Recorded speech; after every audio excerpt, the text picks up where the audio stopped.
could be the beginning of a new era. It could be the end of another one, and it most likely will be. I don't know when exactly, as you see Enzo Perez in the lineup tonight. So it'll be interesting to see him. It'll be very interesting to see Facundo Garces, the other captain. He is one of actually four players for Colón currently on yellow card caution. As you see the smoke still surrounding the Mas Monumental, as River know that they have an assignment. They have a bit of blood in their eye as well, Peter. Let's keep it quite completely honest, as they went to the neighborhood right next door to them, to Barracas, maybe a 10-15 minute drive, if that, and they lose to Barracas Central. In a case of many in the Argentine press, the few that criticize River are always saying, hey, you know what? You underestimated your opponent, I should say, and you ended up paying dearly for it. Tonight, I don't think that mistake will happen again. No, certainly not. And you can tell by the lineup that Demichelis sends out 9 changes from the starting 11 that faced Barracas Central at the weekend. Martin Demichelis, after a busy Libertadores schedule, had looked to give a few of those squad players minutes, and I think probably found out the hard way that some of them are not quite ready, or perhaps will never be ready, to fill in for a number of the players that he's put back into. Exactly. I mean, you look at the 11 that he's gone with today. This man getting a very warm round of applause. We'll get on to perhaps why a little bit later on, but when you bring back in Enzo Perez, Aliendro, Nacho Fernandez, De La Cruz, Barco, Beltran, along with 3 along the back four of the defence, you can see this is a very different River to the one that was defeated by Barracas Central. As we await the indication from the referee to begin this encounter, a lot of issues that have gone on in the past couple of days. I don't know, maybe it's kind of hyperbole when it comes to River so far in this campaign. They've had very few setbacks. Not only that, they already know what the path, at least the short term, looks like in terms of their international campaign, as well as they'll be facing Internacional in the round of 16 of the Conmebol Libertadores. River, of course, in their traditional garb. Colón with the same, of course, the usual red and black. Coming out of the back are El Millonario, Aliendro. Of course, Aliendro alongside Enzo Perez. And I mentioned end of an era. Of course, it looks like Enzo, well, it doesn't look like Enzo Perez is not renewing with River. Now, the big question mark is going to be, when is he leaving? There's been a lot of rumors. There's a couple in particular that we mentioned the other day, alongside Matt Lawrence. But we'll talk about that as we progress in this encounter. Ezequiel Barco having to move that ball around. River doing what they usually do in the middle of the pitch, which is monopolizing possession. Watch out with the right-hand side. Good ball coming into Milton Casco. The cross into the middle. Cleared away over on the far side by the debutant Thiago Josin. And keeping it short, and Santiago Pierotti being able to recover. Dropping back is Enzo Diaz. Farias alongside Pierotti. None of them being able to maintain possession. De La Cruz. Enzo Perez looking for the deep ball as Lucas Beltran was running into space. De La Cruz. Paolo Diaz. As River now trying to exploit certain sectors out wide, which is exactly what Ezequiel Barco looks to do. Nico De La Cruz, a little bit too far. And Ignacio Chico. Draws the first round of applause from the supporters, though. River starting with that intensity, looking to get players forward, and this is why they've scored so many goals and why they so often manage to find a way through. And you have to go a long way back to the last time they were a blank in front, but it's these runs, the amount of players from midfield that get forward to join the attack, so many white and red shirts into the penalty area. That's a very valid point, because one of the critics, I mean, again, it's so hard to start splitting hairs when it comes to River, but if there is one Achilles heel that they do have, it is their back line. It is very suspect at times. But with the pressure and with the capability of the midfield, it kind of negates all that. González Pires. Garcés trying to send a forced ball in between two River defenders, and now it's Lucas Beltran down the right side. The overlap as Lucas was looking more towards the middle. He did have a man open down the line. Yeah, I feel a little bit like with River this season, a bit how Sabella used to describe his Argentina side in terms of trying to cover yourself with a blanket that's just a little bit too short. You pull it up too high and your feet get cold, and that's a little bit how I look at River at times this season. Everyone getting forward, the full-backs, the midfielders, but when they then get turned around in the transition, they can get very much exposed. Coverage by Paulo Goltz. Clearing it away, Chico. River again winning it in the middle of the pitch. De La Cruz. Alongside.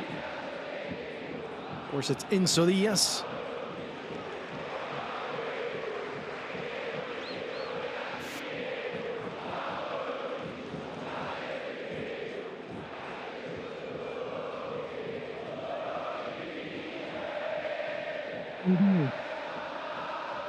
Serve that ball in inside the area.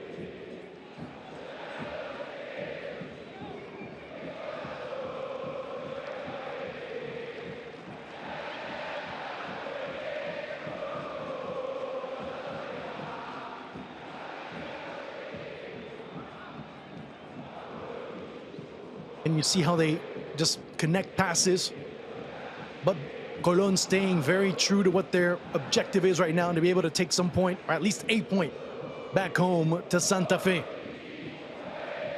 Aliendro alongside Enzo Perez. It's Perez that plays it forward. De La Cruz. Player who's evolved. It's crazy to say he's evolved this year. Give and go between Paulo Diaz and Lucas Beltran, not connecting on the return. There's a former River coach in Pipo Gorosito, former River player in Pipo Gorosito. Yeah, and on the whole, you'd say he's done a very good job since coming in at Colón, who were in all sorts of problems when he took over.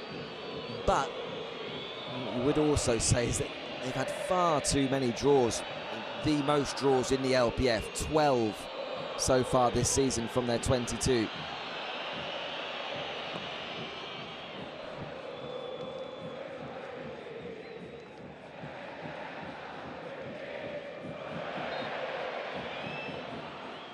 The foul being called by Ramirez.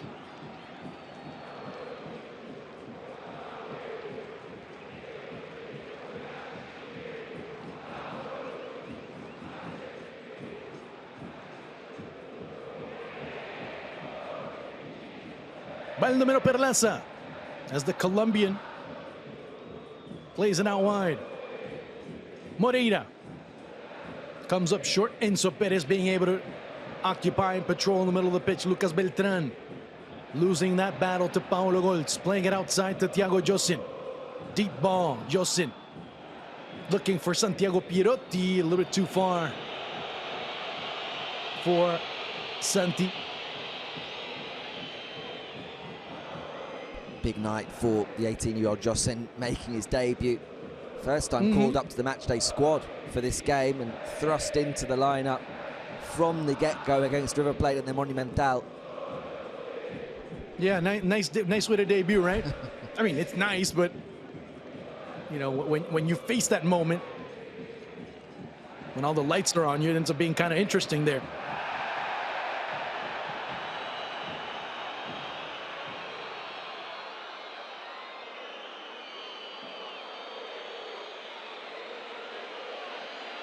As you see again,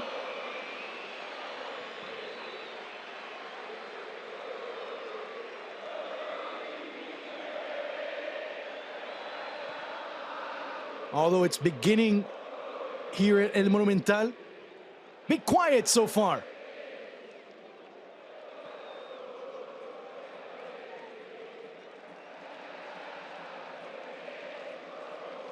Back and forth they go. River again controlling in the middle with Rodrigo Aliendro. Of course, facing his former team. Team that he won a league title with just, well, almost 2 years ago. Well, over 2 years ago now. Nacho Fernandez dropping back into the middle. Milton Casco lurking around on the near side. You see him right on the bottom right-hand side of your screen. Trying to force play. Of course, trying to offer a little bit more amplitude going forward. Nacho Fernandez, like I mentioned before, he drops back and playing in that position alongside Enzo Perez, while Aliendro kind of sneaks in a little bit more forward.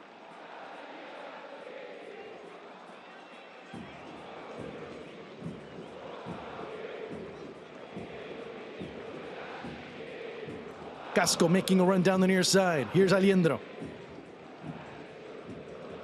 And the circulation of the ball, impressive, but also the movement off the ball ends up making it a very difficult task for them to, I'm talking about Colón, to defend against River. All by himself. Pierotti can send the ball right back into the middle as it was Farias accompanying. Perlaza also doing the same. I'm not exactly sure what Pierotti was thinking as he goes against the grain and loses possession. River again controlling in the middle of the pitch. Here's Nico de la Cruz. Nacho Fernandez. Nacho with a chance to take a shot from outside. It ends up being blocked. And that'll be a throw-in coming in for El Millonario. There's exactly what Colón are looking for with their lineup and their team selection today, looking for that pace of Pierotti, just to try and hit one over the top into that space when River do overcommit, and have him run at the exposed back, or exposed back to really the two centre halves. Get into the middle, Nacho Fernandez. Good give and go, a ball that comes right back in. And Lucas Beltran missing against a team that he was playing with just a couple of months ago as he was on loan at that time. Well, River really indebted, I think, to Colón in terms of the development of Lucas Beltran. When you consider how he was perhaps thought of prior to that loan, looked a long way from being ready to start for River Plate. Came back a completely different player, and has kicked on even more this season. You think? I mean, it's kind of hard for you to say, well, you know what, I'm going to start over Julian Alvarez. I mean, the bar was pretty high, let's be honest. But let's also be honest on the other end. Beltran has done a good job to fill in, and not only fill in the absence of Alvarez, but also stave off two very high-profile acquisitions in Miguel Borja and in Salomon Rondon. Let's keep in mind that ever since Borja's come, he's been able to score in opportune moments, as the ball behind Perlaza. But not only that, Salomon Rondon hasn't really had a lot of opportunities, hasn't scored as much as many expected him to. De La Cruz cuts back inside and again ends up being blocked, this time by Kili Vega. Perlaza running and, of course, getting to the ball, but also committing a foul in the process.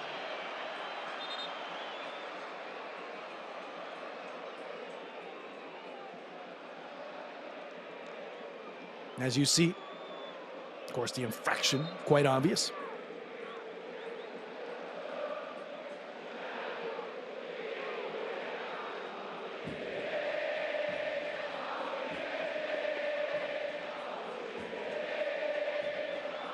Free kick opportunity coming up here for River. First, well, significant sign of danger.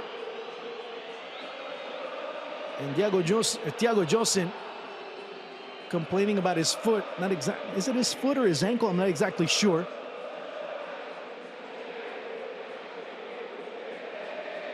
Looks like he's okay.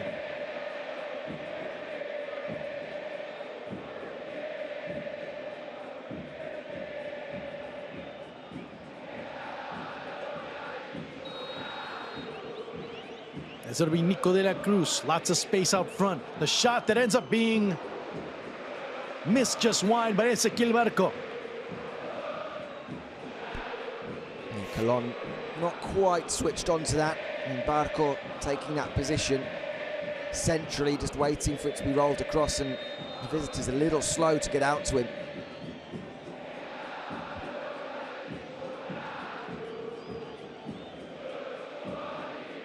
Mesa, more accustomed to seeing Mesa on the opposite side, but he's playing as a left wing back today. Divided ball coming in just in the nick of time, and now Beltran has the drop back with Milton Casco. Has some time to play it a little bit more, but it's anticipated quite well. So far, so good for River, as they're controlling, not only controlling, but monopolizing possession. González Pires. Enzo Diaz. Ooh. Tremendous shot that Kili Vega ends up taking in the chest. I don't think there was any ill will to it. It's just sliding in, and a yellow card will be issued by Nicolás Ramírez. Well, both players down, but Vega seemed to get off a lot worse from that. Looks as though a yellow card's come in the way of Barco. Well, he loses his footing, doesn't he? I thought he might be in trouble initially, just slips, but ends up going with that full force into the chest of Vega.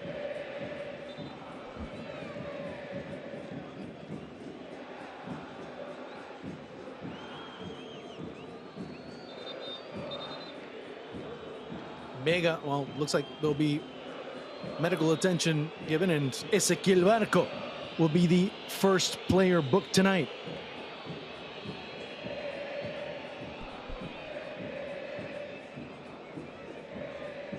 I mean, if you ask me, I don't think he came in with ill will. He couldn't stop. No, you see his feet slide out from underneath him, don't they? Which is why he ends up crashing into Vega like that. I think if there was any kind of intent, even if he was trying to win the ball and was that late, I think it would be worse than yellow, quite frankly. But in the end, you might even be able to argue that he's a bit unfortunate to even see yellow card. It's clearly a really heavy collision, but completely inadvertent and just unfortunate that Barco slips at an inopportune moment on the turf.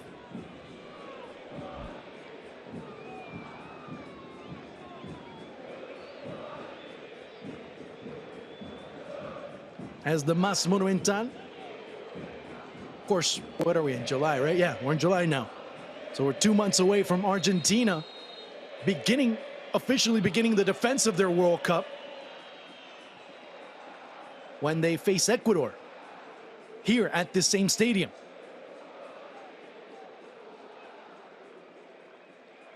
I think if I'm not mistaken, I'm still a little bit. October, they play Paraguay here. November, they play Uruguay here at the Monumental. And not only that, I mean, November for Argentina ends up being quite the interesting month. Not only do they play Uruguay, but they end up going to Brazil and, of course, facing Brazil.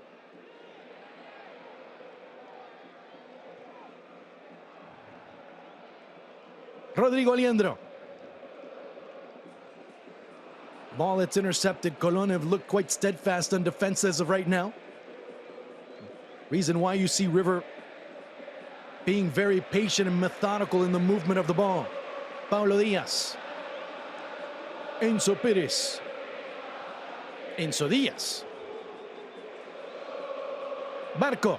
Barco cuts back inside. It was Enzo Diaz. The cross that ends up switching over. Milton Casco having all sorts of trouble, but then that ball ends up going out of bounds with a great deal of ease. Dominant 17 minutes so far, 80% possession. Perhaps as expected, no side sees the ball more than River in the LPF. And when we saw the Colón lineup, I think this man knew that he was going to be surrendering that possession.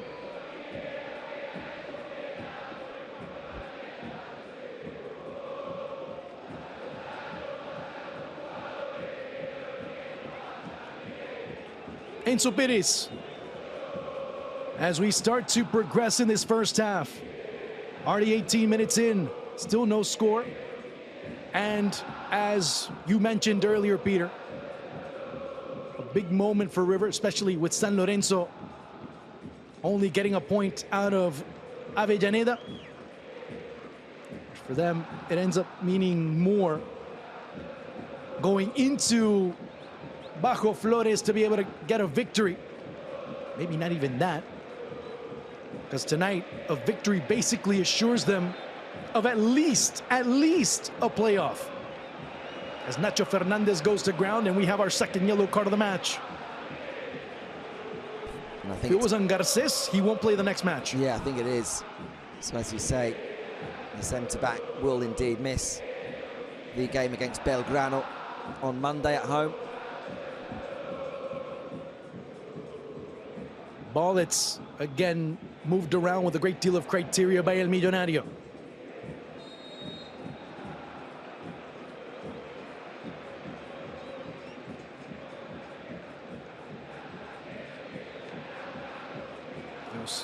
Stefano Moreira.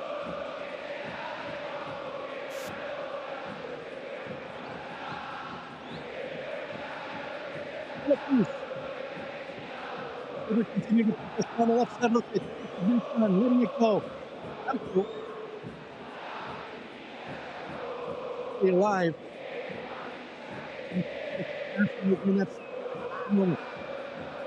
Inside. Here's a great opportunity for River to be able to find Lucas Beltran. It's quite cumbersome. There's a lot of bodies inside of the area. Beltran being marked quite intensely by Jan Nardelli. Goes over the head of Baldomero Perlas. Good work by River. Again, Alon's slamming the door shut. Around this direction. As the former Inter Miami man plays it over to Misdon Casco. Casco back into the middle looking for Lucas Beltran. Beltran, Casco. You see a lot of movement from one end, from the other. Nacho Fernandez moving over to the right, allowing Nico de la Cruz to play more towards the middle. Losing possession and immediately Colón going, but it's basically a one-man show. As Pierotti loses it, River recovers, and we start the drill all over again.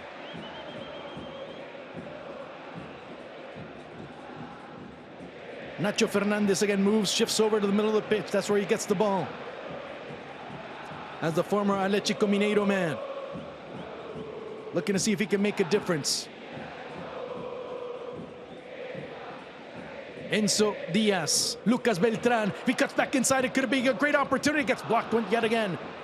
And Colón, of course, moving around defensively quite well right now, although River slowly start to expose the cracks defensively. Maxi Mesa dropping back. And the intent was good, but a little bit too far. Recovered easily by an already dirty Ignacio Chico, as you see on his jersey.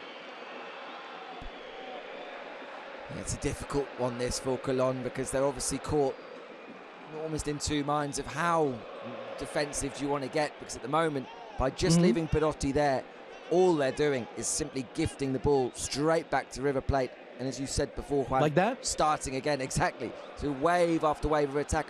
We've already said, how many bodies do River get forward to the attack?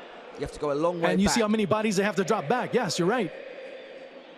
This is where things get dangerous for River. Eric Mesa hitting just the outside of the netting. And just as effective and lethal as they are going forward, they end up being very susceptible going backward, especially if a ball sent deep like it was just now. And this is what Colón needs to do in terms of getting more players to make those runs. Mesa's joining the attack, giving them some options of an out ball, because there are those spaces to exploit, as we said. And that's what Colón have to try and do to keep River alert, not everyone back deep in their own half, just inviting River on. Another divided ball. But more often than not, it's the home side that end up winning those. Nacho Fernandez, good anticipation by Colón. Eric Mesa, looking to send it deep. Pierotti, yeah, he's not that fast.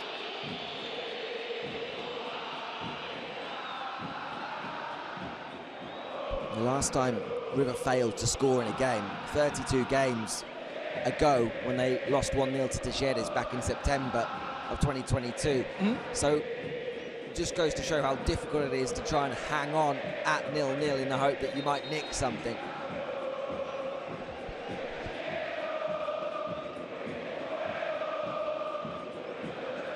That was in Córdoba though, right? Yeah. Yeah, exactly. It's even longer here. Exactly. Nico de la Cruz. De la Cruz.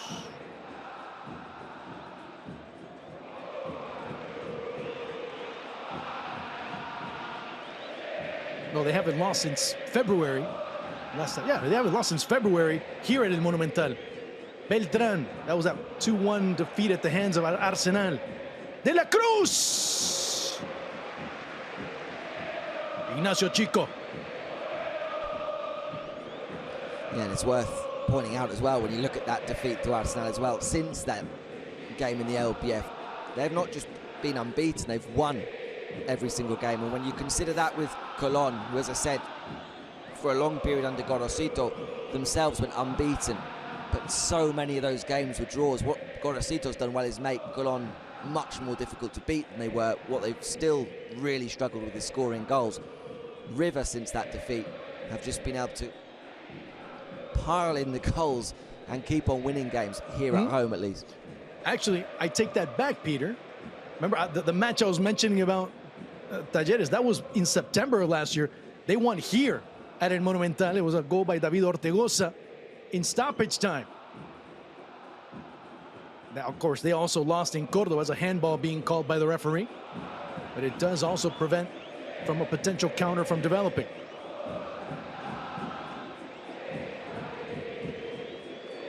I confused it with the 2-1. And of course, Talleres was able to win that match as well. When you start talking about those types of numbers, it ends up just being some gaudy, incredible type of performances that they've been able to construct over the past, well, we can add it towards the tail end of the Gallardo regime, and now in the beginning of the De Michelis era. Nardelli comes up short, but recovered in the second instance. Baldomero Perlaza looking to join on the attack. Facundo Farias.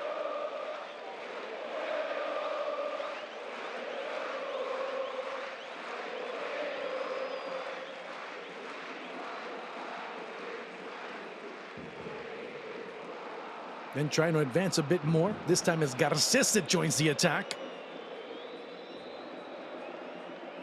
But ends up being a goal kick. I can't even recall, forget shots, forget attempts, forget attacks. I can't recall the last time that Colón were, I know it's early in the match. Maybe it's kind of like trying to put like a marker as a reference. Beltrán, good give and go. Barco. Ball can be crossed right back into the middle and, well, covered by Gian Nardelli. A very, very lazy bit of defense on the tail end of that play. And Ignacio Chico once again knocking that ball out of bounds. It'll be a corner for River. Yeah, a little bit more of a complicated save than perhaps it looked because of that touch from Beltrán.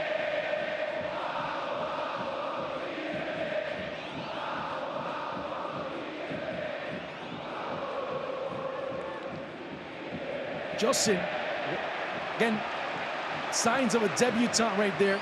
As soon as he's chasing the ball, he starts looking away and loses track of it, has the ball taken away from behind. Enzo Diaz. De la Cruz.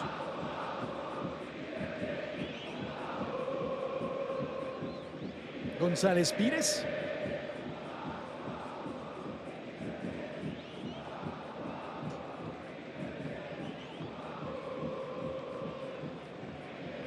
Again, a good through ball that's being established here by River. So 4 very constricted, and of course you see Perlaza right in front of them. Add a 5th defender outside with Josin.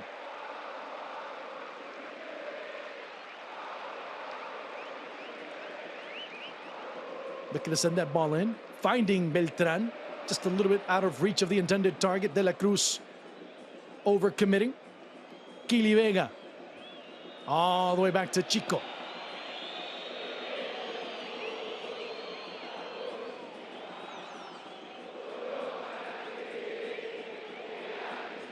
Further back is Colón. Well, when your lines are so ragged, you end up having trouble playing out of the back, not only just trying to elaborate more offensively. Enzo Pérez, Nico de la Cruz. There, you see Beltrán opening himself up a little bit more. Giannardelli chasing.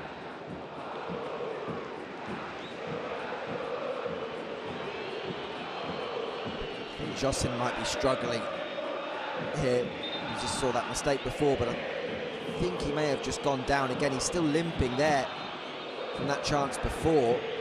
And I think he may have just gone down to the ground after the ball's just gone out this moment. There he is. Wonder whether this is just a knock-on from that earlier bit of treatment. We saw him getting to that right ankle.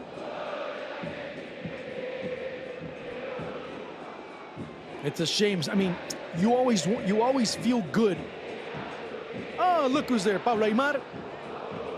Trying to see who's it? Julian Alvarez behind him. It looks like his face is kind of blocked. Yep. Julian Alvarez, Pablo Aimar. Amongst many of the others right there.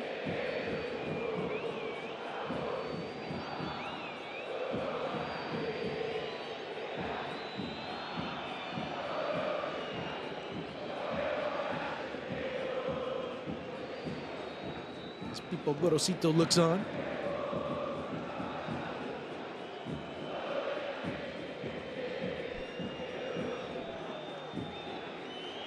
There's a better view.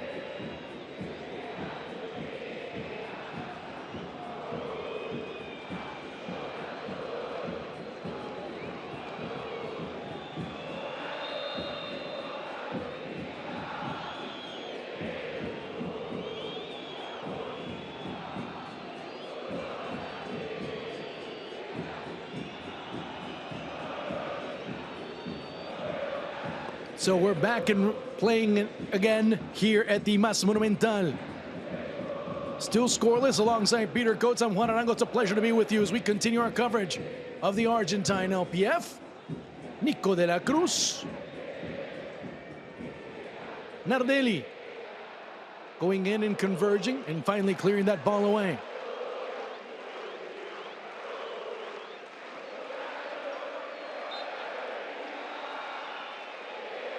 And a lot of division of the ball in that sequence of play. The being quite troublesome and cumbersome for River to find the players that need to be found inside of the area. Looks as though Thiago Jossin has come back on again. Just wonder how much of this might be just a complete shock to the system for the youngster. I mean, we already said 18 making his debut. Ordinarily as well, quite often playing as a centre-back for Colón's reserves. The step up from playing it for the reserves every week to playing on the right side of the defence against this River team. Quite the awakening. Yeah. At times it can also be a borderline exorcism for you. Enzo Pérez. Barco. Player that hasn't touched the ball a lot is right there. Is Nacho Fernandez. Nico de la Cruz. Nacho. Nacho, he goes down. Of course, everyone asking for a penalty or something along those lines. Gets bumped off the ball quite well, and looking to break is Santiago Birruti, who gets fouled from behind. I say it's Facundo Farias, and there'll be a yellow card. Yes, no, maybe so. I think there should be. The way the referee was running, it looked like he was going to. River want them to go and check the penalty at the other end, but with play going on, regardless, for me, it's a yellow card challenge. This is the penalty claim. Well, Nacho Fernandez looks like he's going to ground already. But how is that not a yellow card? I'll keep my comments to myself.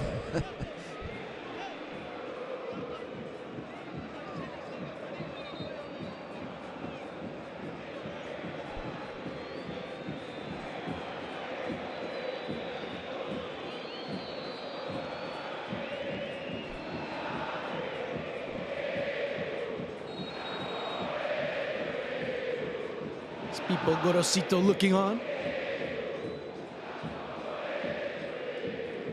Already deep into the first half. 33 minutes to be more precise. Still no score. Lucas Beltran, De La Cruz. Josin going up against Ezequiel Barco. The cut back inside. There was no trailer waiting, and you see Beltran letting it go. De La Cruz opening up here. Here's a great opportunity on the drop back, a great angle. Gets deflected there at the very last minute. Eric Mesa was waiting. Lucas Beltran trying to battle for the ball, but it's finally Chico who's able to cuddle it and protect it from any impending harm. It's well worked. Alejandro with that space to pick his spot. And Dolce is well placed to get that header, but straight back at it as soon as we had that slight delay. While everyone surrounded the referee, River resumed. They resume, they continue, they persist. Which is what makes them such a dangerous team from the first to the last whistle. Kili Vega as he goes down.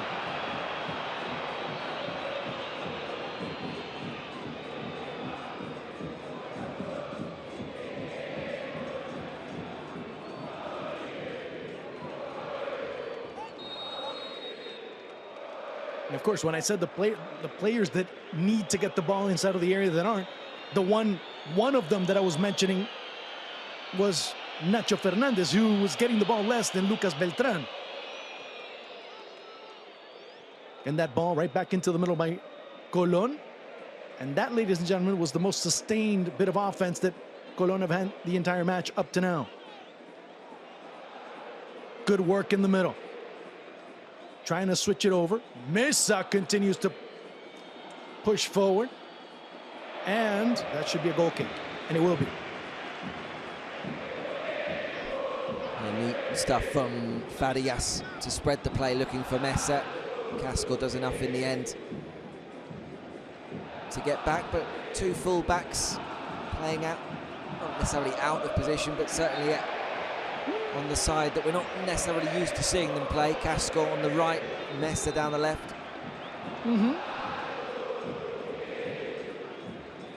As it's Barco, who knew that the contact was imminent. And Paulo Goltz gets called for the foul. It'll be a very interesting free kick coming up here as we get into the 36th minute of play. And Thiago Josin finally coming off. He will be replaced by Andrew Teutin.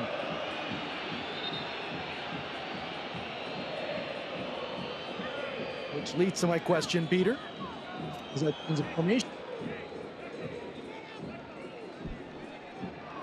Well, unfortunate end to the debut of Josin, but Teutin coming in, probably the lineup you'd have probably expected them to start with. And presumably Mesa goes back over to the right, Teutin over onto that left full-back position.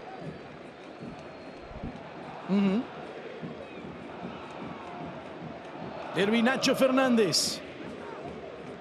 Or is it going to be Nico de la Cruz? If you're talking about a direct shot, I would probably put my money on the Uruguayan. He can curl it down the near post. De la Cruz!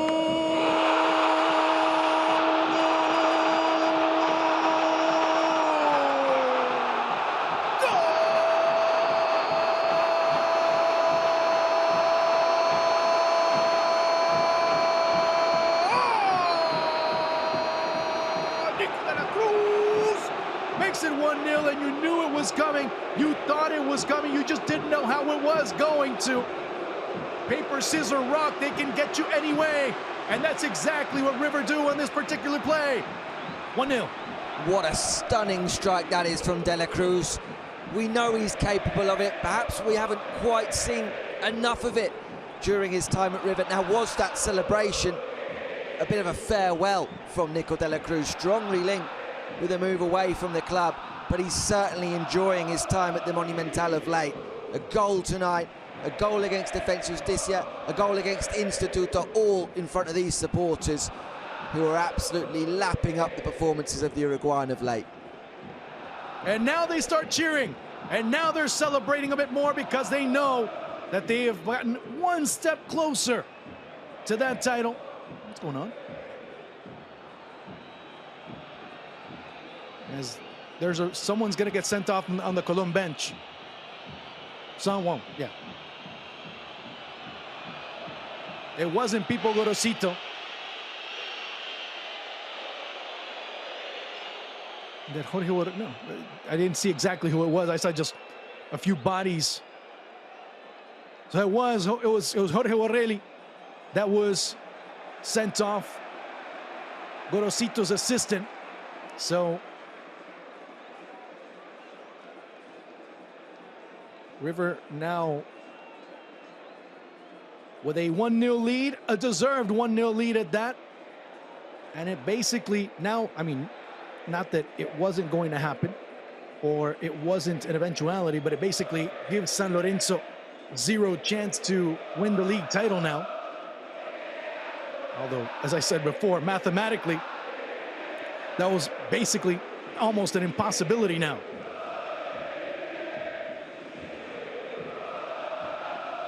So Cacho Borelli sent off by referee Nicolás Ramírez.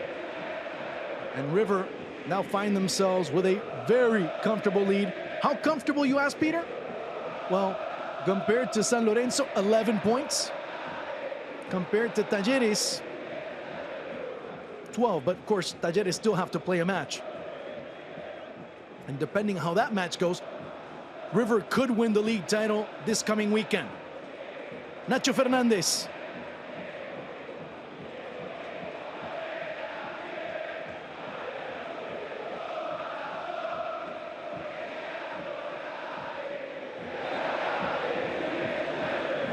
There's a foul being called in the middle of the pitch.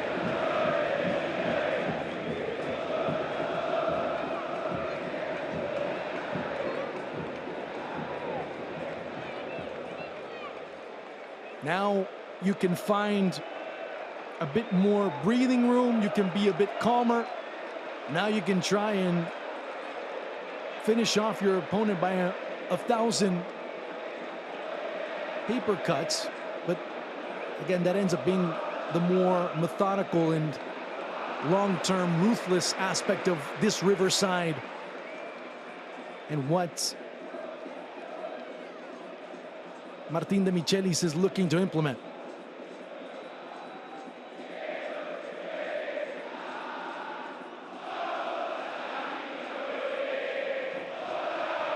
It's a 1-0 courtesy of a sensational golazo by Nico de la Cruz.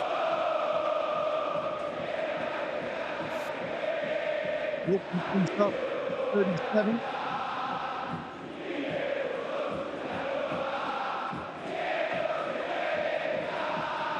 Another ball that goes back out wide.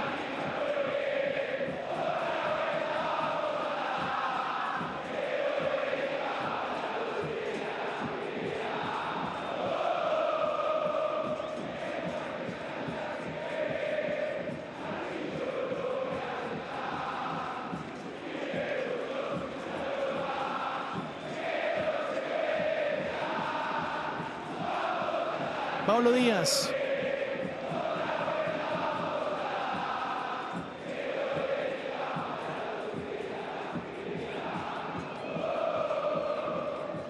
You talked about how De La Cruz could be saying goodbye, how Enzo Perez will be saying goodbye. It'll be interesting to see the name. Well, it's interesting the names that are being mentioned as you replay the goal. Such a pure strike from Nico de la Cruz. The pace that's on the ball over the wall. Chico maybe gets fingertips to it, but simply can't keep it out.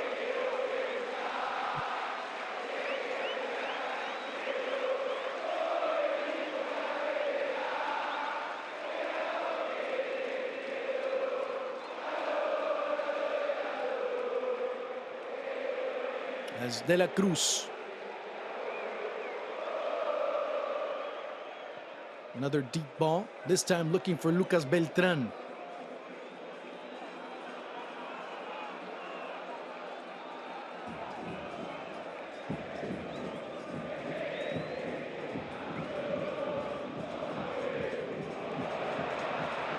Now just very loosey-goosey by River, just moving around very calmly, just looking for the right moment to be able to strike.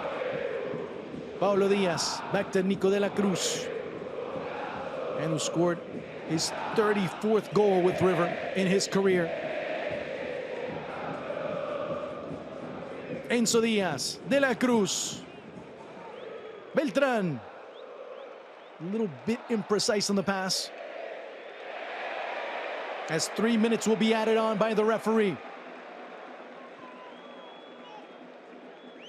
With Colón, I mean, there's really not much else you can say. They've done whatever they could with what they have. Beltrán. Nacho Fernandez. Looking across back inside into the middle. Beltrán was waiting. Punched away by Chico.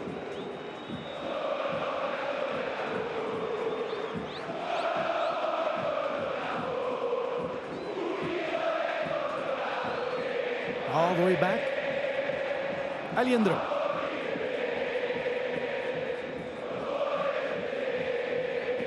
As Colón have done next to nothing offensively.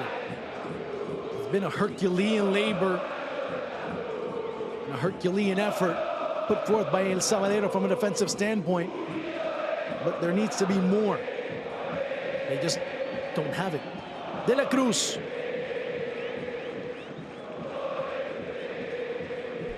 The way River are playing at the moment have been in the last few weeks at an intensity and a pace that just isn't seen across the LPF by anyone else, and it's just incessant, very difficult for teams to keep up with.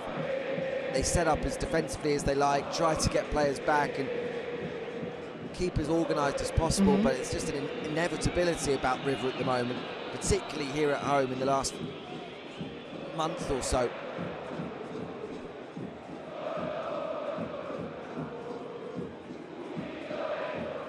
Moreira, deep ball. Pierotti.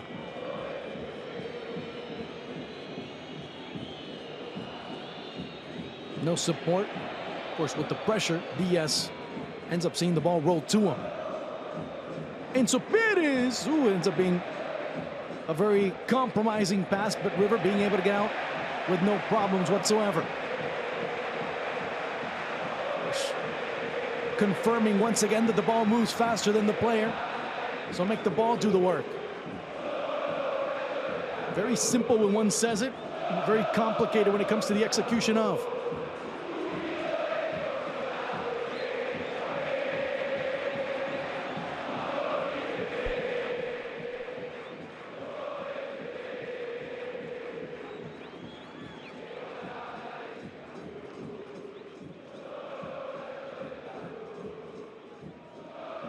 Colón out of the back once more. There's the recently entered Tilton. Vega ends up losing it, ends up getting tangled up.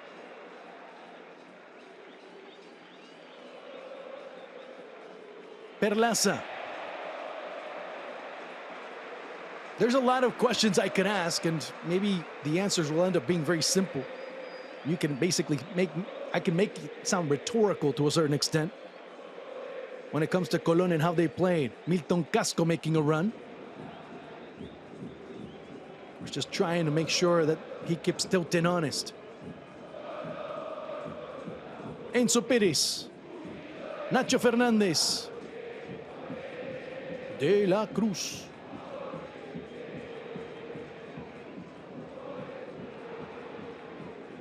Another ball that's chipped in, and to where? It's more like it's dumped somewhere instead of intended to someone.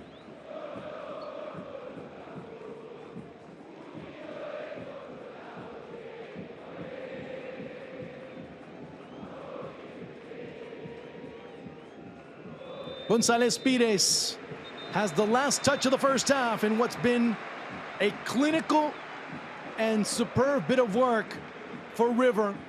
Maybe the scoreline doesn't indicate it, but if you have seen how they played, it was near, I don't know, maybe not perfection, but it was as well executed a first half as a team could have implemented, knowing what the prize is at stake and how close it is for them. Yeah, they just bludgeoned Cologne through those 45 minutes, who, although they're arguing with the officials as they make their way off, I think a few of those players will be relieved just to sit down in the dressing room and catch a breath, because they've been chasing shadows for much of that first half, and it could be a lot worse than just 1-0. It could be, and if it was, it would still be deserved. But what a way for River to take the lead with a golazo by Niko de la Cruz. We're going to take a break. When we return, we'll have much more of this River 1, Cologne 0.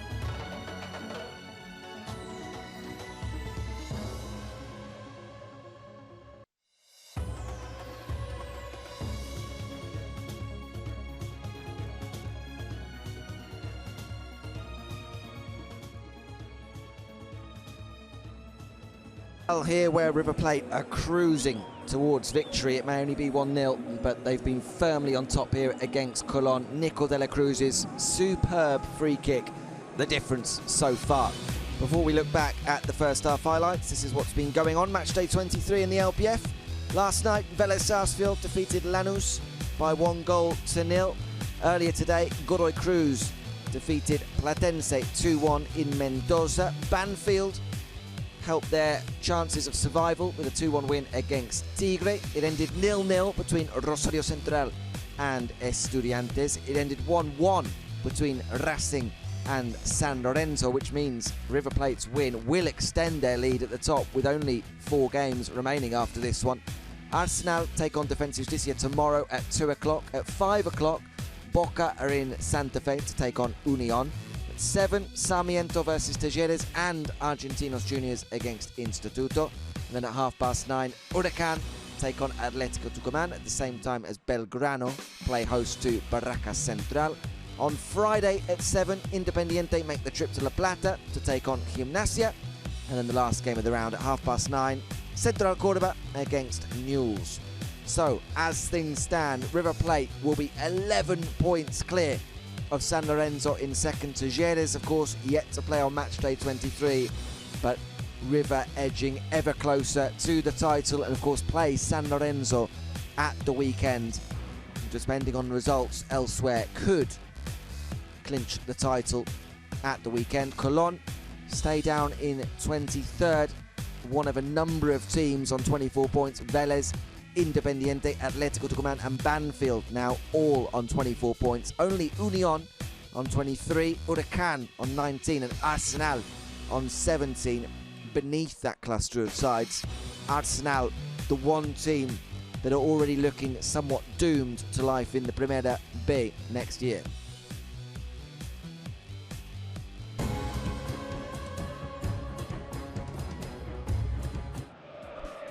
So a big night because of how close River are now to the title race, and of course coming off the back of defeat against Barracas Central last time out. But there's been no signs of any nerves for River, who from minute 1 have been well on top and simply looking for their way through. This was an early pass threaded in the direction of Lucas Beltran, rolled through in the end to Ignacio Chico, who's been pretty active in the Cologne goal. An easy collect for him on that occasion. River, though, just continue to pile forward with their quick passing around the edge of the box. Again, Beltran not far away from getting on the end of that ball slid across the face of goal. The number of players from the midfield joining the attack have just been an absolute nightmare for Colón's defenders to contend with. One meaningful attack that Colón did muster, Eric Mesa getting forward from his initial left wing back position, cutting inside onto his right, firing into the side netting. But these attacks have been few and far between for the visitors. Everyone camped back in their own half for the vast majority of the first half. This is far more indicative of what we've seen in the first half. River camped within 30 yards, looking for those openings. Nico de la Cruz fizzed one in from distance that was easily held by Ignacio Chico. Uruguayan in terrific form, if it is indeed the last days of his time at River Plate. We'll see in the upcoming window. Barco involved here. Nacho Fernandez breaking into the box, almost linking up before Beltran's little back heel deflected De La Cruz's shot on target and had to be tipped round the post by Chico. But again, the options in the box for River: Beltran, Barco, Fernandez, De La Cruz. And then in the end, that ends up being a very smart save. Minutes later, from a free kick, what a way to break the deadlock. Nico de la Cruz with one of the finest free kicks you'll see all season. Whipped over the wall and into the top corner. Goal number 3 for the season for the Uruguayan, and 3 in the last 3 home games.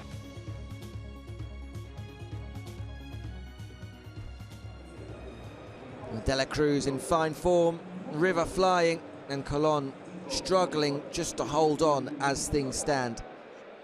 Before we look ahead to the second half, we'll look at the goals from earlier on match day 23.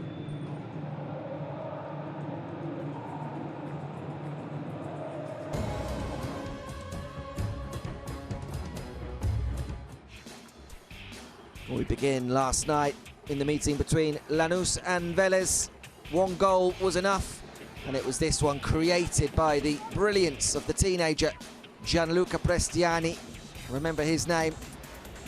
Bursting down the right, away from 3, crossing to Walter Bo, and the finish into the back of the net was enough to give Vélez victory. Back-to-back wins for Vélez since appointing Sebastián Méndez, or perhaps poaching Sebastián Méndez from Unión would be the better description. But the new manager has had an instant impact, moving Vélez away from the bottom of the table, and 6 points from 6. Things looking a little rosier now in Liniers.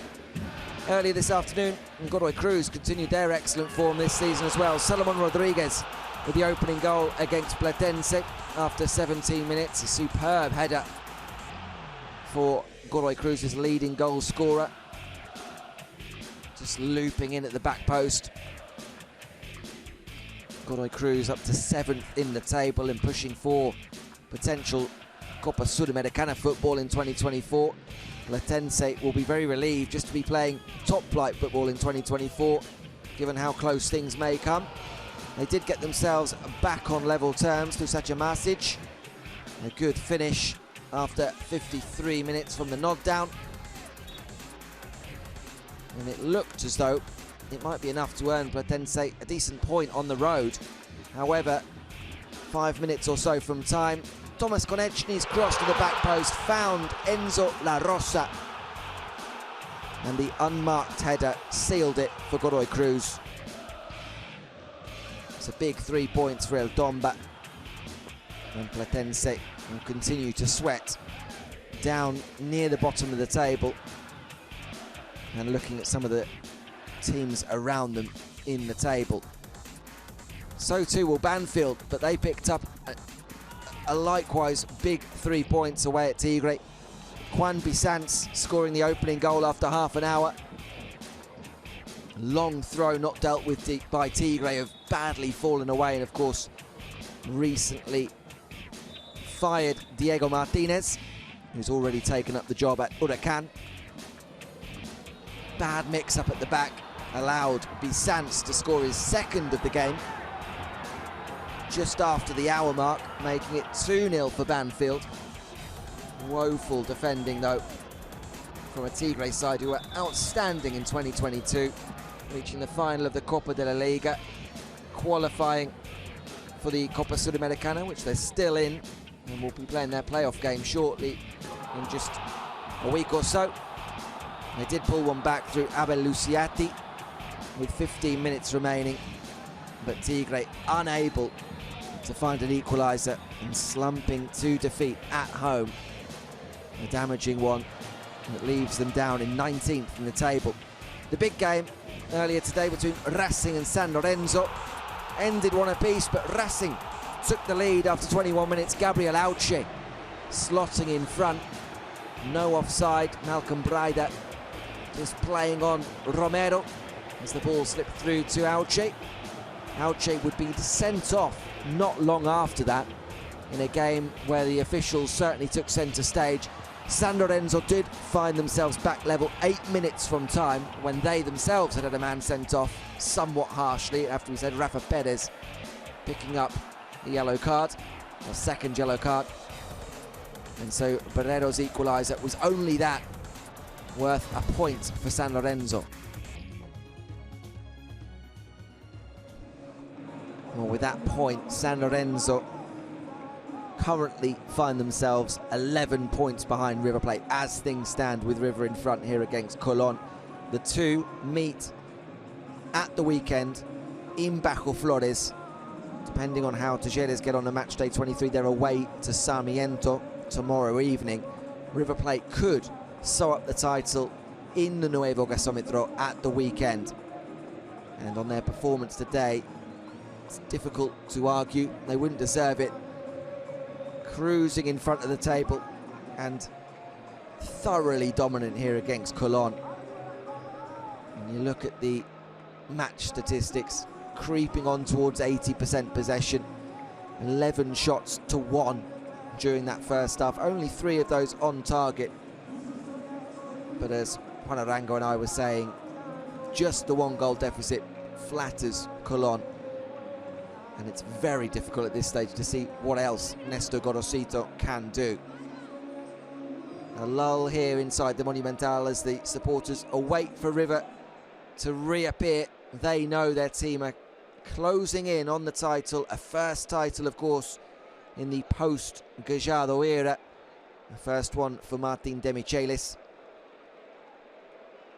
And you'd probably argue that everything has gone pretty swimmingly for de Michelis since filling those big shoes into the last round, or the last 16 of the Copa Libertadores, and seemingly on their way to a first title. Well, I can bring back in our play-by-play commentator, Juan Arango, as we wait for the teams to come out. And Juan, it's been thoroughly dominant so far for River Plate, and very difficult in truth at this stage to see any result other than a River win. Yeah, there's really not much else to say. Anything that we would add to this conversation, you can always chalk it up to redundancy. And it's just been a testament to what River have been able to do throughout this campaign and how they've been able to evolve, how they've been able to progress.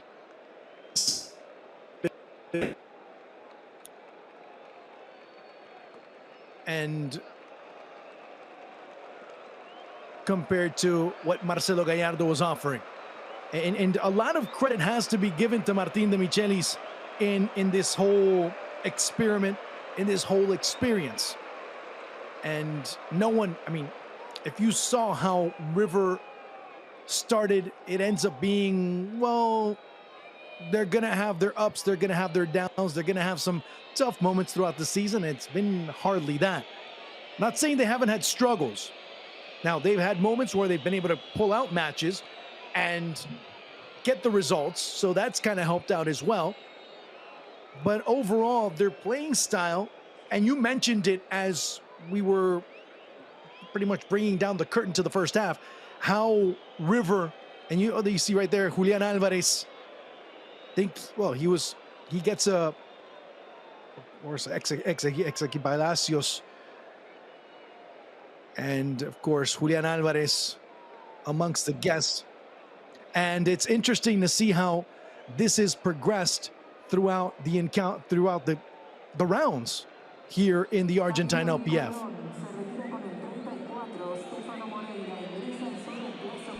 Change coming up at the break for Colón.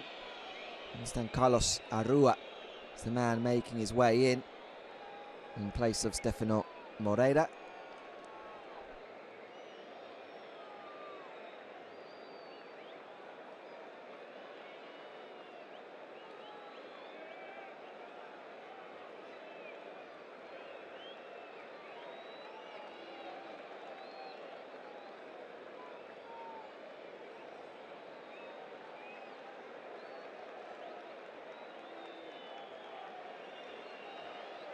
As we get ready to go, as in this second half, River, of course, changing ends, as they will be defending the goal on the Figueroa Alcorta side of the stadium. Meanwhile, of course, you see Colón looking to see what they can do to revert not only a scoreline, but a situation that has not been favorable whatsoever. Enzo Diaz going up against Baldomero Perlaza. And the Colombian gets chopped down from behind to start the proceedings in these first 45 minutes, or second 45 minutes, I should say. The reaction from the crowds we see there perhaps for Juan Chope Avila, the former Boca man who's warming up in front of the River supporters. Just getting a gentle reminder of a game that happened a couple of years ago.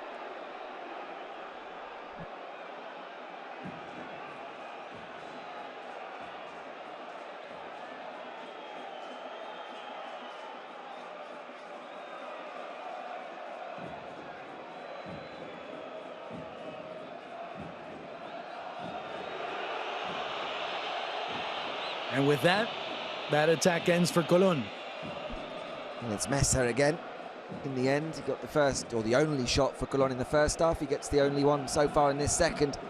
He has indeed now switched to his more familiar position of right back since that injury and forced change in the first half. Jossen going off. Teotena has indeed gone in at that left wing back position. But will we see more of Colón as an attacking unit? Made another change at the break. Arrua certainly a more an offensive midfield player than Moreira, but they're going to need to see a bit more possession to have any kind of impact.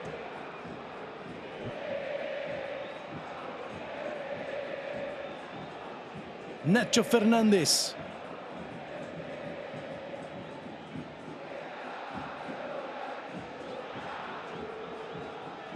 Is Lucas Beltran looking for his goal. River again pressuring from the back. Playing it out is Kili Vega, and Colón will maintain possession as the foul being called by the referee.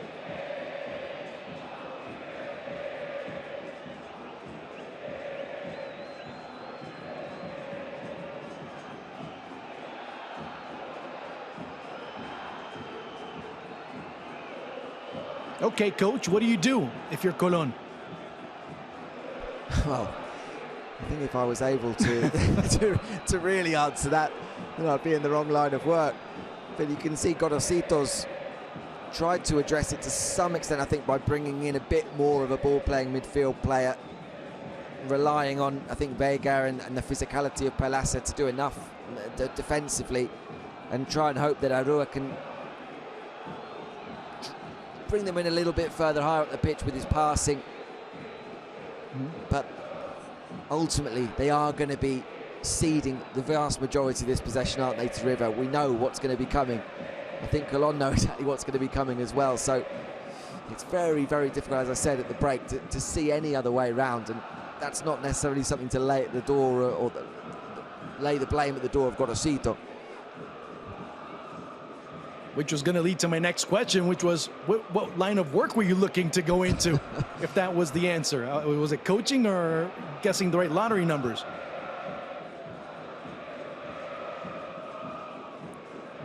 Enzo Perez.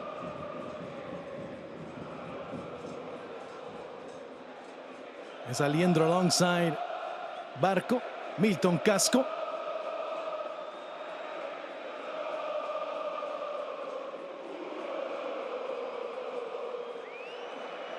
Perlaza. Well, lots of room to roam down the near side. Eric Mesa. Mesa with a great ball, but Girotti didn't read it properly. No, and that's the frustration of Mesa there. You can see he feels as though he's done everything right. And I think he's probably correct. Loads of space to run into. Cuts inside Enzo Diaz way too easily. And then puts the kind of ball in that any good centre forward wants to go and attack right the way across that 6-yard box. And Girotti perhaps doesn't quite have those instincts to already be on his toes and already attacking that space.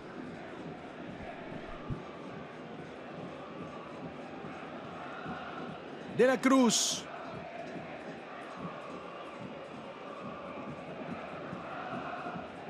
As in the distance you start to hear some fireworks.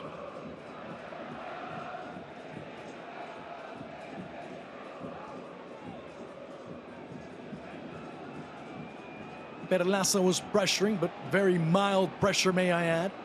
So mild, in fact, that De La Cruz is able to make about a 30-yard jaunt across the middle of the pitch and into the attacking zone.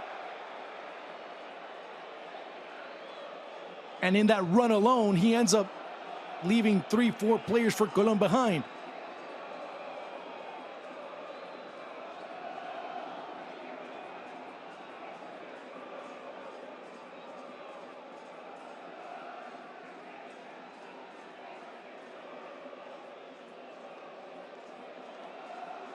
Of course, for those of you just tuning in, River with a 1-0 lead courtesy of, well, not that man, but Nico de la Cruz. A sensational free kick that he scores. Give a lot of credit to El Chico. And you hear all those whistles and jeers, that's in the direction of Juanchope Ávila. Yeah, he looked as though he was just handing over something that may have been thrown down, and ever since he went out to warm up, the volume, particularly behind that goal where he is warming up, has increased. But there's a few chants about the Boca Superclásico Libertadores final, and then there's that.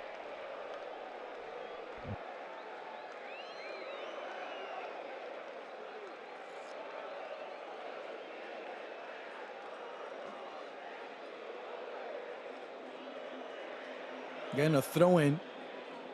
That ends up finding a man wide open. It'll be a corner kick for Colón. The first of the match for El Sabanero.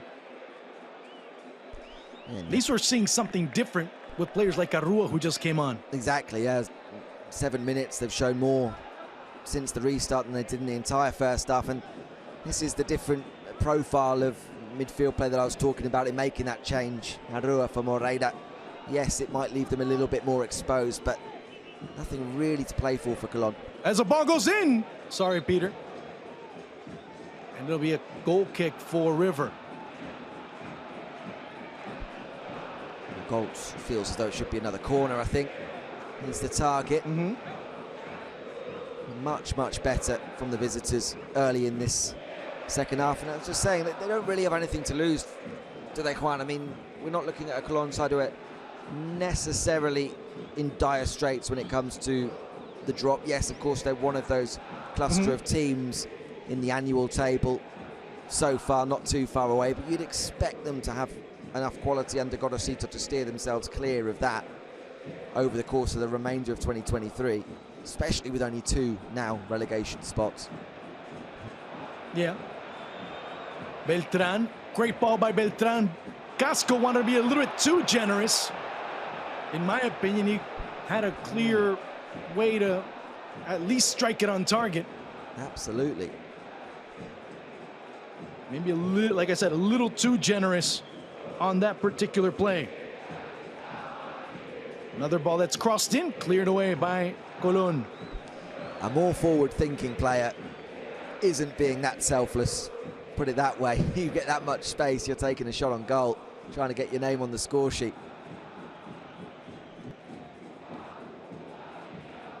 That's Enzo Diaz. That's Baldomero Perlaza. Just punts it forward.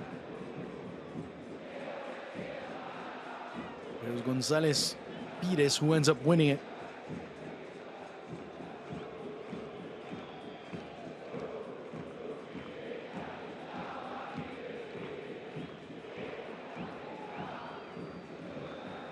Díaz.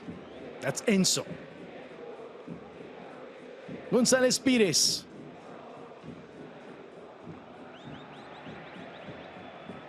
Ball that gets blocked in the middle. Perlaza going up against De La Cruz. Lucas Beltrán. Pierotti. He has one defender draped on top of him. And finally the foul's called.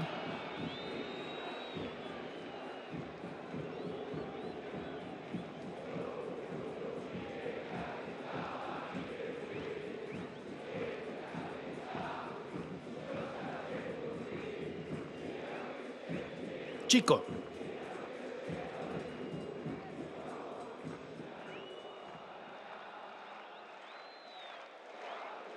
Mesa. De La Cruz. Well, he was off to the races, but Kili Vega ends up being given the foul.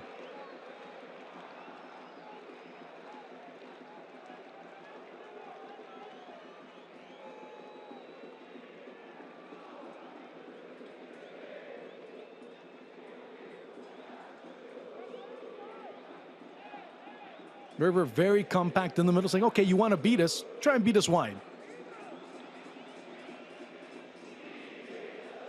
Farias, as he gets knocked down. Incredible. Remember this time last year, who was the name that's being mentioned that was possibly going to River? And this man right there is the one of the hottest prospects on the market really in Argentina at that time, before that cruel knee injury that's ruled him out for the best part of a year.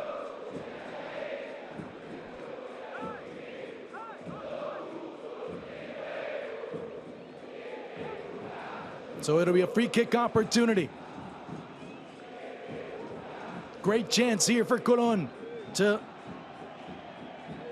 maybe equalize, maybe create some danger, maybe do something in front of Franco Armani, who has been bothered next to nothing as we start to get deeper and deeper into the second half. 11 minutes, almost 12 to be more precise. Nicolás Ramírez now kind of getting involved a little bit more in the proceedings, just making sure that there's no problem inside of the area. Well, Ramon Abila has come onto the pitch. Wanchope in the corner as well, just to demonstrate a number of the things that are getting thrown down, I think, from the stand behind the goal. He's getting shown a yellow card. And he just got booked. Yeah, okay, so what does he do? The crowd have enjoyed that.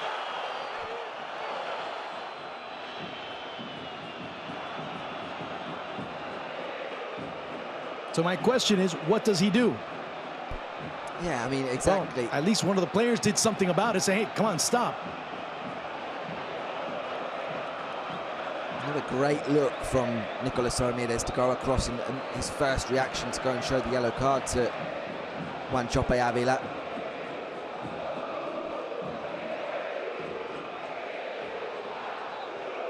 And he won't play his next match.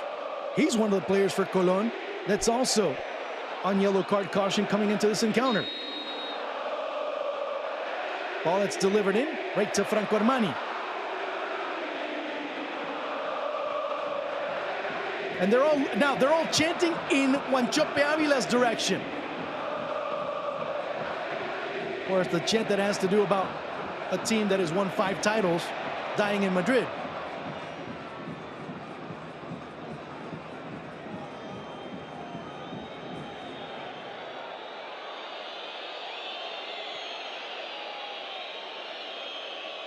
Mesa. Again, that's the banter of Argentine football. Don't try and understand it, just try and embrace it. Of course, I'm talking about this part, this banter. Of course.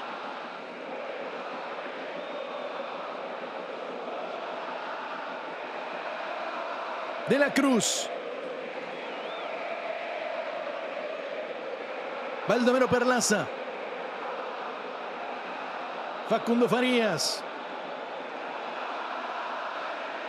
Looking to switch it over. Pierotti had two players on top of him. And all of a sudden, River find themselves jumbled up in their final third, but still being able to come out unscathed. It'll be a corner kick. We'll see what Colón can do. They did so much better though, Colón, in the second half, playing much higher up the pitch, looking to at least put a bit more pressure on River higher up the pitch, and just making it look a little bit more of an even contest. A little bit more.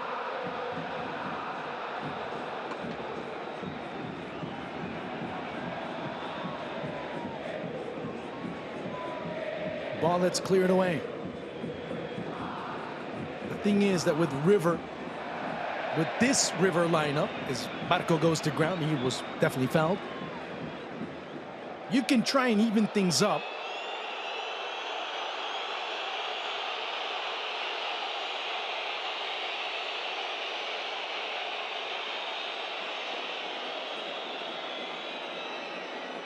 As we get into the final 30 minutes of this match, Juan Chope about to make his entrance.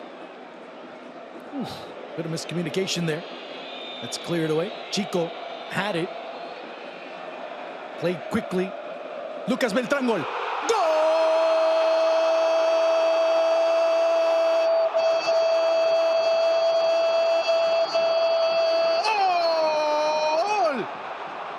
Lucas Beltrán taking full advantage of schoolboy would be an offense to schoolboys, but it was very basic. It was very rudimentary. It was just an absolute lapse of concentration.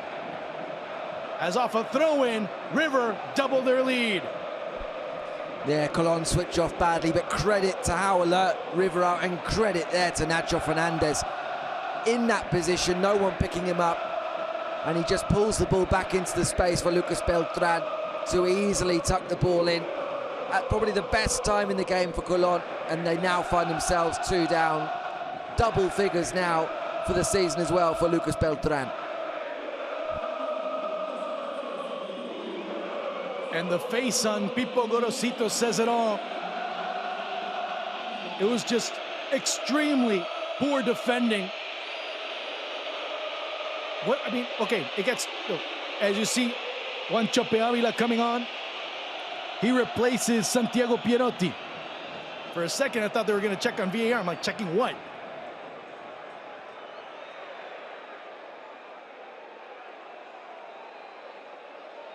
So Juan Chope Avila comes on. He already hit the yellow card. He's already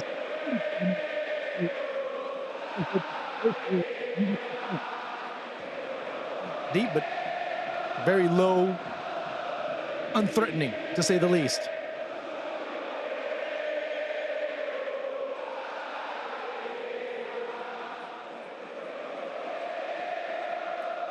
Beltrán had scored last in the 3-1 victory against Instituto a couple of weeks ago. And now, like you said, his 10th goal of the season for Lucas Beltrán. As the Cordoba native, scoring his, in terms of league play, that's his 14th goal.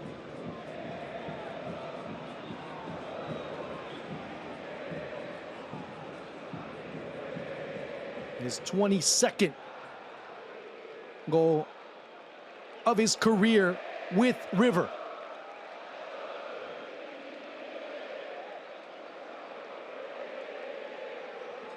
And at one point, and he's still mentioned by some as a possibility of moving, but I see that as a very unlikely situation going into this stage of the season, knowing what's at stake.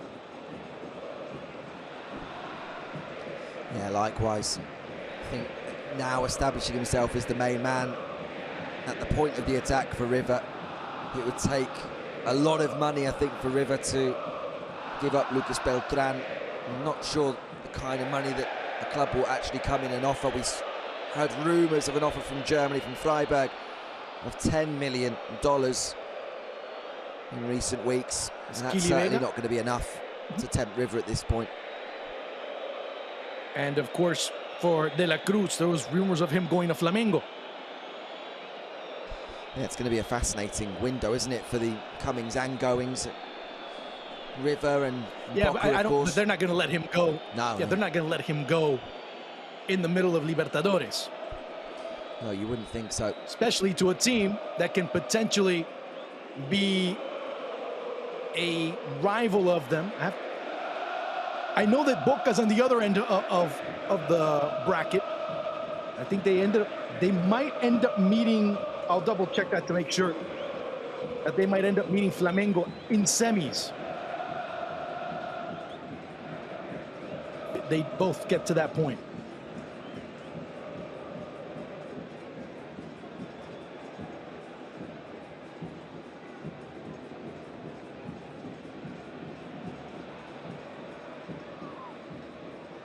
It'll be Nico De La Cruz a little bit further out. As Chico, this time it'll be De La Cruz playing it short, looking for Nacho Fernandez. He wants to chip that ball in. Of course, Nacho Fernandez's former team will be playing against Palmeiras. And there'll be a corner kick coming up for El Millonario.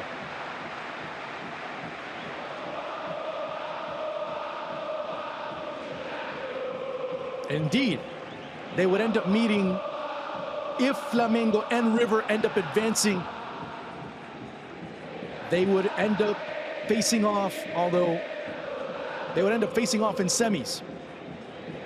Ball curled in.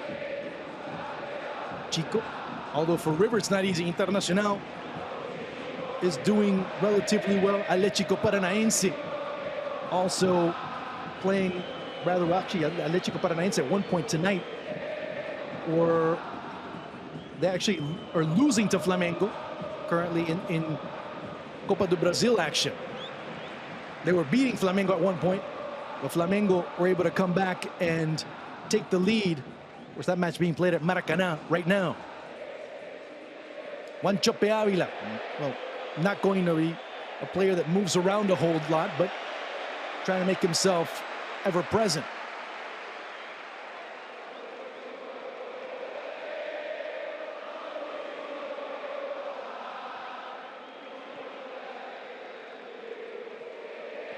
Of course, with Libertadores, you have so many interesting. Of course, you can have a potential Boca River final yet again. You could have a potential Fla-Flu in quarters. So some interesting storylines that can develop in that tournament. And let's not say, let's not twist our words. River is a contender to be able to win their 5th Libertadores. Into the yes. Ezequiel Barco. Nacho Fernandez as he lumbers towards the ball. We are picking up.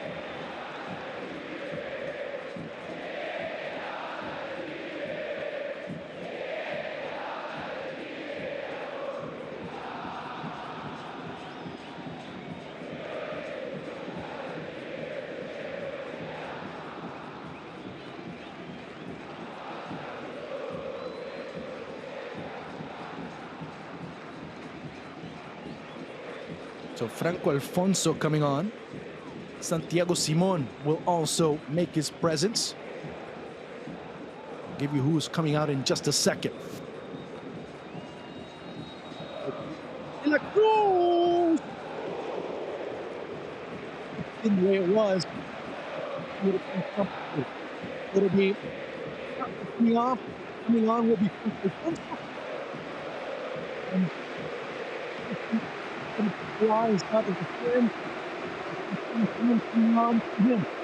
For Nico De La Cruz. Yeah, a sign that De Michelis probably feels as though his team have done enough now. De La Cruz, excellent again. So too Barco, the two players that, along with Nacho Fernandez, really make that River attack hum. And all in a place. Two players that are really yet to find their way into that starting setup. Santi Simon certainly with more experience than the number 35, Franco Alfonso, the 21-year-old. But Simon hasn't really kicked on from those initial exciting performances under Marcelo Rajado. And of course, as we see Alfonso coming on, we see many others looking to see what happens. And of course, we have to wait and see who ends up coming to River during the summer, or in this case, the winter transfer market. One of the names that's being mentioned a great deal is Sebastian Boselli, the young Uruguayan youth international, of course, fresh off of winning the World Cup with Uruguay. Gustavo Zapata, they're talking to Nestor Gorosito. Vega. There's also talk of River, as Juanchope Avila continues, he hasn't heard the whistle.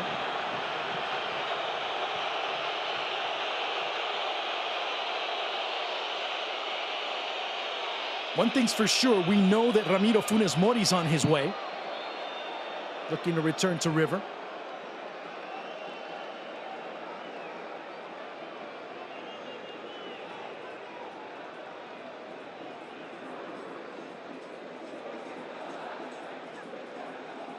Boselli, of course, is being negotiated. As River has shown a great deal of interest in the Uruguayan youth international.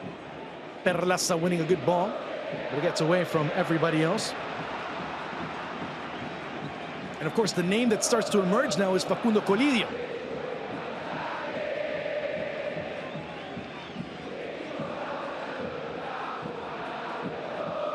As his time at Tigres started to come to an end. It's funny because Colidio emerged out of Boca.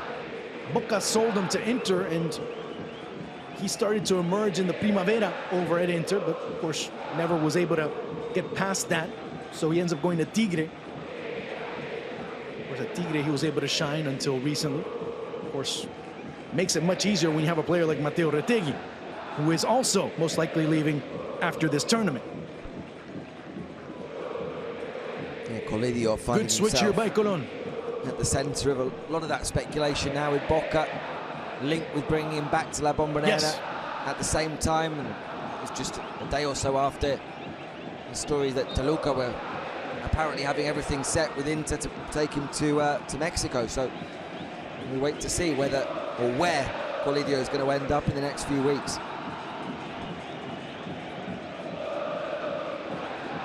Have to wait and see exactly.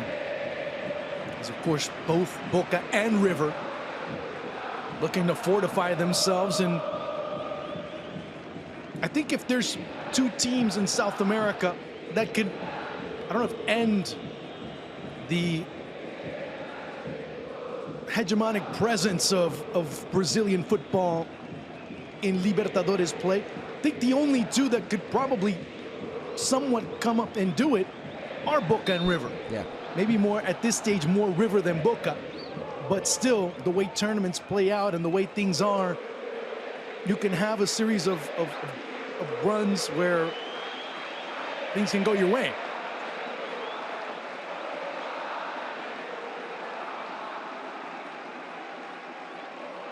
It gets past Beltran.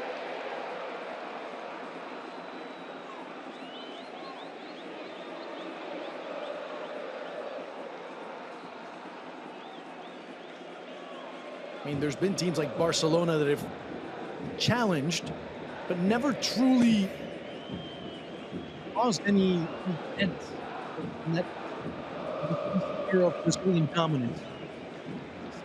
Come on, Colón.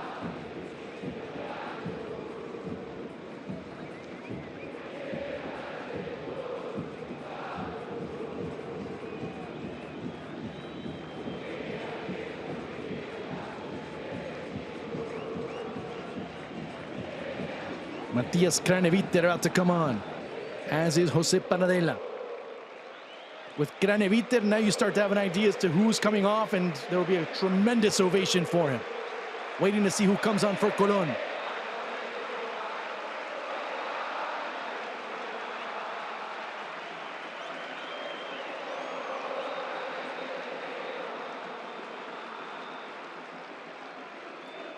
As coming out of the back is Garces.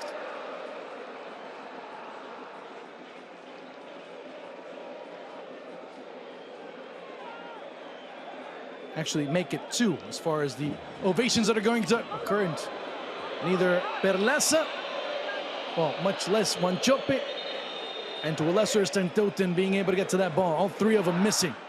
It was a very good service by Eric Mesa.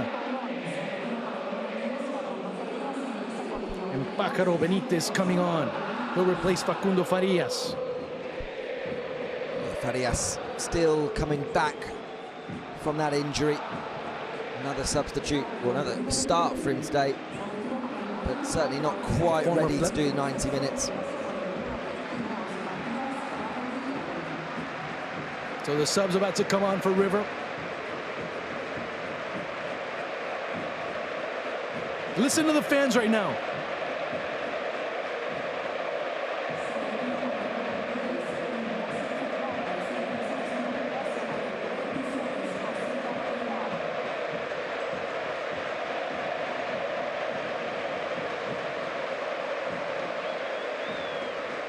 His contract ends in December, as Nacho Fernandez also comes off.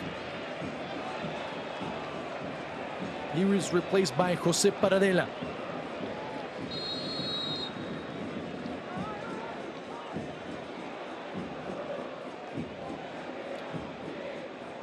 As I said before, Enzo Perez's contract expires in December, but there's a lot of talk that he now maybe wants to say goodbye with a trophy, lifting a trophy, as he knows that he no longer can function the way he has. There's other issues that have been talked about, but that's something that will lead to speculation and gossip and, of course, other aspects. But he's already talked about, I don't want to renew. It's time for me to move on. He knows that Craneviter is there chomping at the bit to have a chance to start. Aliendro has already shown that he can do the job in that sector. Nico de la Cruz has shown that he can do that job, but he's leaving most likely sooner rather than later. So now he knows that, hey, you know what? Maybe it's my time. And he does have offers. He had an offer from Middle East. He even has an offer. He was spoken to by Major League Soccer at one point recently. Yeah, and with that in mind, no surprises to see which team now gets their name thrown into the hat for, or linked with Enzo Perez. Into Miami, of course, now getting linked with everyone under the sun. I heard you were going too. The money's right. Yeah.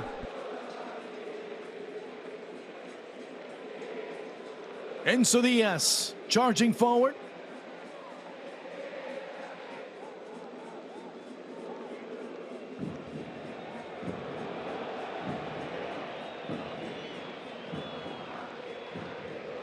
At this point, it just seems very academic.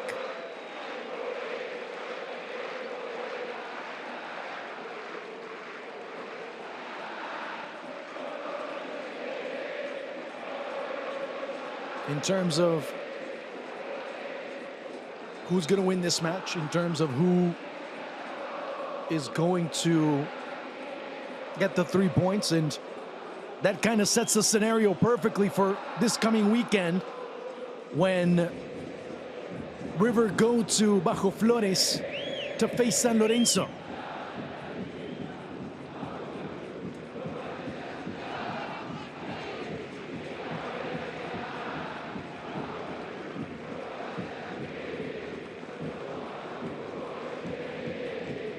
Just knocking it around at this stage of the game. 79, almost 80 minutes.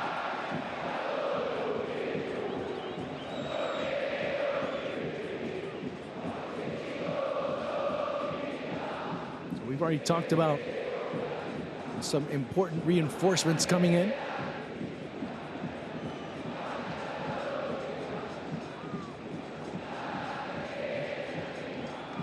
Ball that's cleared away. There's Carlos Arrua. Just twirling around and trying to find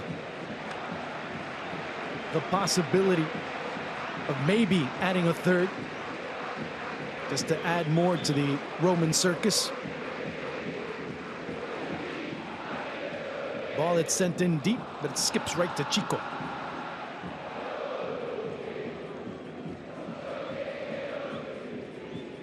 As I said before, River will have San Lorenzo to contend with.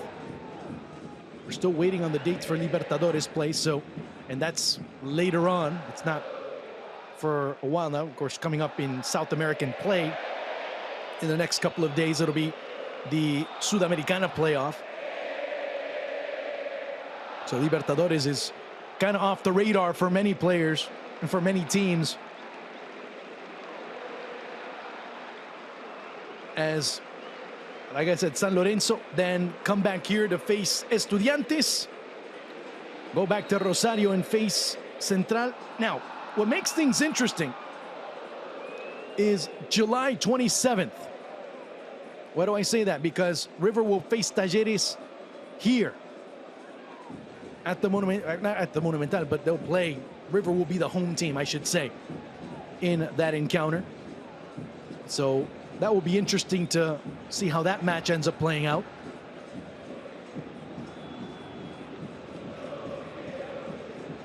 Then just a couple of days later, it'll be River facing Racing. So that'll end everything. And of course, River won't go anywhere, as August 1st, they play Internacional here at the Monumental. The return leg will be at the Villa Belmiro. It's not the Villa,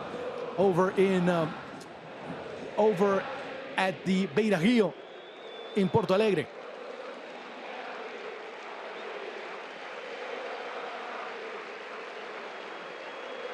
So they'll play San Lorenzo. They'll play San Lorenzo twice in the span of a month.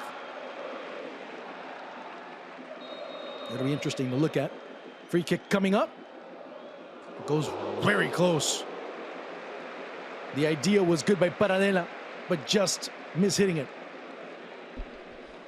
And not a bad strike from another player who could be on his way out of River in what could be shaping up to be a busy transfer window if you go by at least the media reporting. Oh, I forgot to mention one more. And that has nothing to do with Libertadores. It has nothing to do with league play. Of course, they play the Torneo de Campeones. Remember that one from a couple of years back? Oh, they play Boca on August 5th.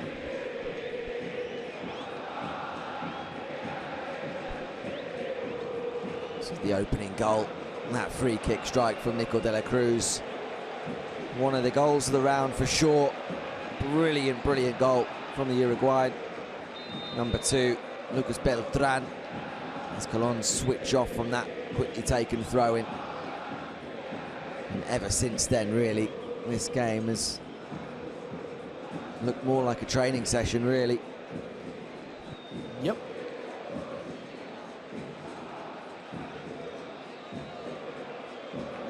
Oh, we'll have a very interesting entrance into the match. It'll be Diablito Echeverri, the teenage wonder kid for River, coming on as he'll replace Rodrigo Aliendro. You want to hear what Colón has up in store, right? You want to hear that, or? Of course.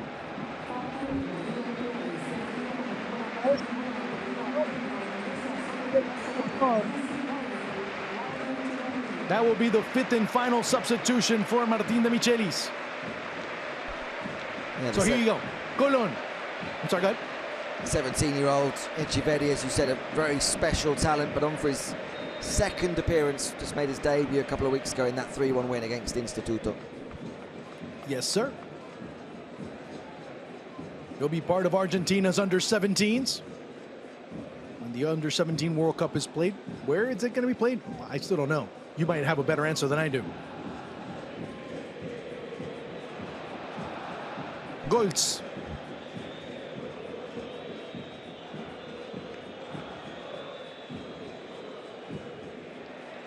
So Colón will come back home to face Belgrano.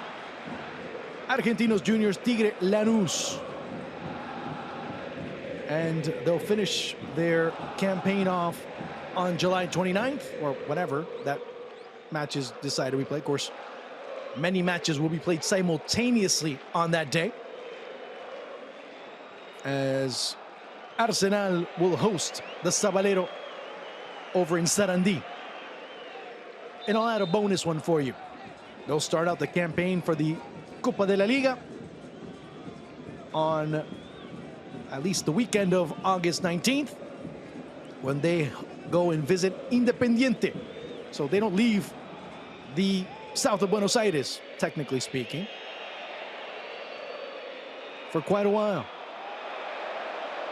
Echeverri waiting for that ball in the middle. Good work by Enzo Diaz, trying to get around the entire Colón defense. Chipping it in, Chico.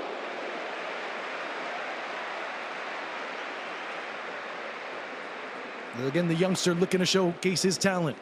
Baldomero Perlaza.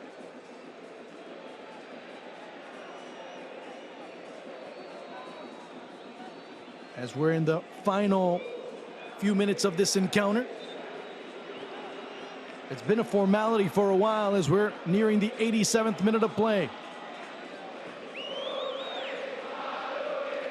The fans feeling as close to champions as possible. Lucas Beltran just couldn't get that ball off, but is able to recover it. Again, another save by Chico. Here's a great ball, Echeverri laying it off.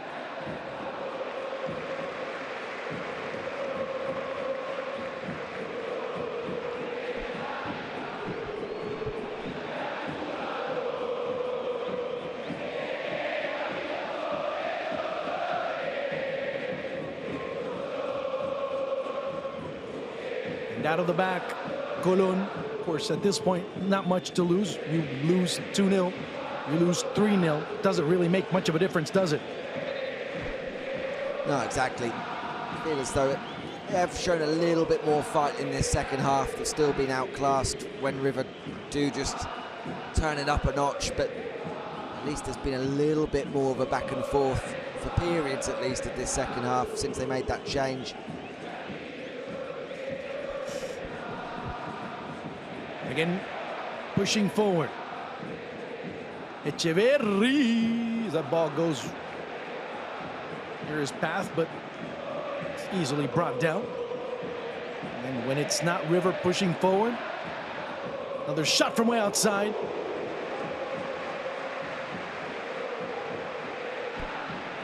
He doesn't lack confidence, does he, Echeverri? We've seen it for River's youth sides, we've seen it for Argentina's youth teams. We're now seeing it for the first team at River. Who knows how long we'll see him for River, because such is his talent. He's one of those that, even before making his debut, he was getting linked away to Europe. He was, well, yeah, he was already linked to Real Madrid and many other clubs.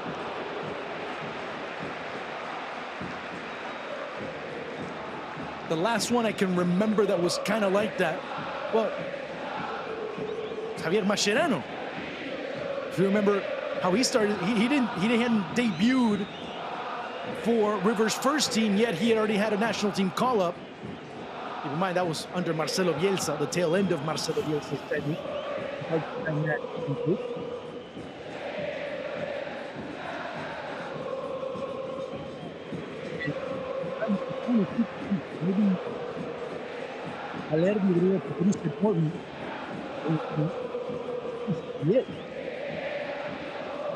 Which is I mean, it showcases the talent, but at the same time, it also shows the necessity. Although River's kind of an anomaly when it comes to that. They don't, at times, hey, it does help to be able to sell an Enzo Fernandez or Julian Alvarez. Yeah, it does help. But many teams that have those types of talents end up kind of selling players because they need to make, you know, they need to balance the books. And sometimes they're not ready for that jump.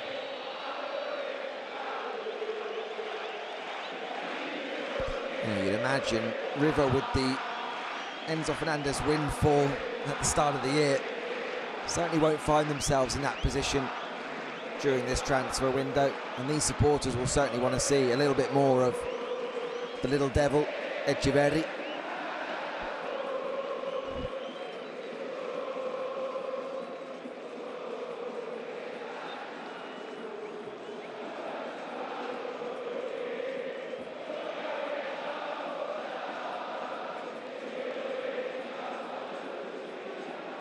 Very few coaches can brag about the start of a career coaching at a club like Martín de Michelis can right now.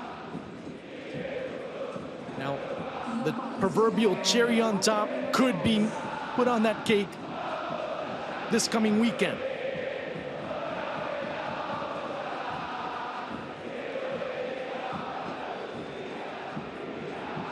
Four minutes were added on. Looking to advance and play with a bit more abandon right now. Echeverri wanting to make a difference going forward as Baldomero Perlaza controlling the ball, but a little bit too casual coming out. This is a handball. There'll be a free kick coming up.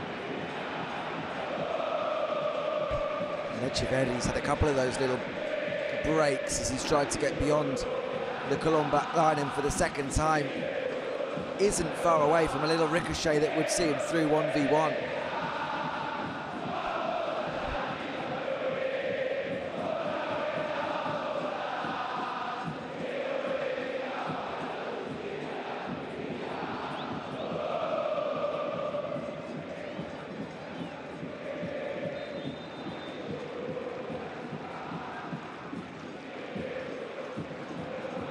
Another ball that's filtered through.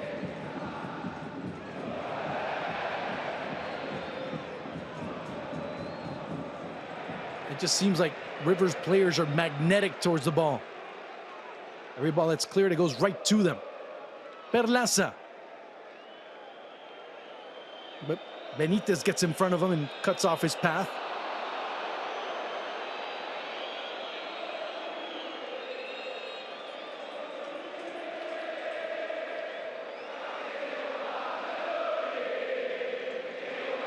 He's already almost halfway through stoppage time. Peter, your man of the match. I think I'd probably go with Niko de la Cruz.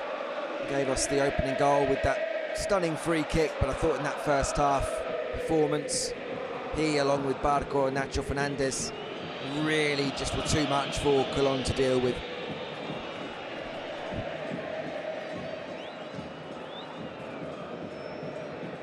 And it was just noticed from the onset, it was just Cologne. Their proposition was mostly, let's just drop back and hold on. You pick your poison.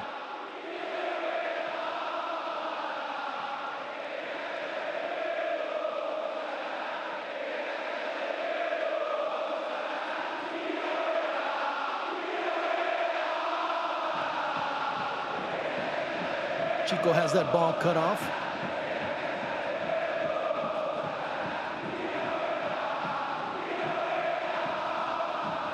Another ball that comes through as River still getting around defenders, but not being able to find that last touch, although kind of becomes unnecessary at this stage.